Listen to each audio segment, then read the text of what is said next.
અમદાવાદની ગવર્મેન્ટ પોલિટેકનિકના વિદ્યાર્થીઓએ SSIP 2.0 યોજના હેઠળ 22 લાખના અનુદાનથી ટેકનોલોજી ક્ષેત્ર નવી ક્રાંતિ સર્જી છે. નમસ્કાર, હું છું મમલ. ચાલો જાણીએ આ સફળતાની ગાથા. ગવર્મેન્ટ પોલિટેકનિક અમદાવાદ હવે ઇનોવેશનનું પાવર હાઉસ બની રહ્યું છે. SSIP 2.0 હેઠળ પ્રાપ્ત થયેલી ગ્રાન્ટનો 70% હિસ્સો સીધો જ પ્રોટોટાઇપ ડેવલપમેન્ટમાં ફાળવવામાં આવ્યો છે, જેના પરિણામે વિદ્યાર્થીઓએ હાઇબ્રિડ વિલો, ડ્રોન, AI અને રોબોટિક્સ ક્ષેત્ર અભૂતપૂર્વ સિદ્ધિઓ મેળવી છે. હું અહીંયા GP અમદાવાદમાં SSIP 2.0 ઇનોવેશન પોલિસીના તહેત એક ઇન્ડિજિનિયસ આવિષ્કાર ઉપર અમે ફોકસ કરી રહ્યા છીએ.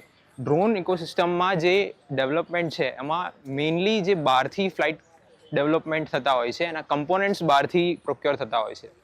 અમે in house development, flight controller, GPS system અને એના તે સોફ્ટવેર છે એ બધું જ ઇન્ડિજિનિયસલી ડેવલપ કરવું અને રિસર્ચ કરવું એની ઉપર અમારો ફોકસ રહ્યો છે.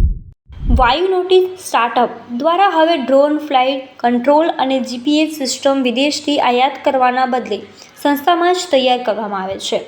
બીજી તરફ ફોકસ ફ્લો એપ્લિકેશન મગજના તરંગો દ્વારા ADHD પીડિત વિદ્યાર્થીઓને એકાગ્રતા માપનનું સસ્તું અને સચોટ માધ્યમ બની છે. અમારી ટીમ જોડે એક એપ્લિકેશન બનાવી છે, ફોકસ ફ્લો નામ રાખ્યું છે અત્યારે.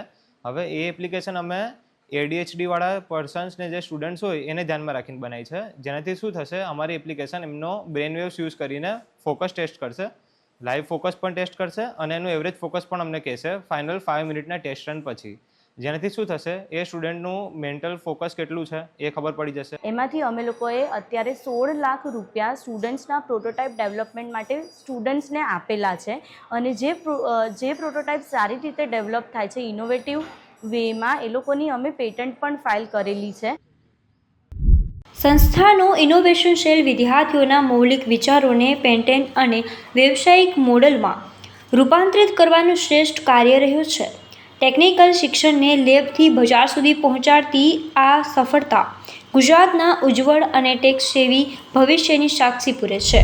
આ સમગ્ર મામલે આપ શું વિચારો છો? કોમેન્ટ કરીને અમને જરૂરથી જણાવજો. અત્યારે માટે બસ આટલું જ. ધન્યવાદ.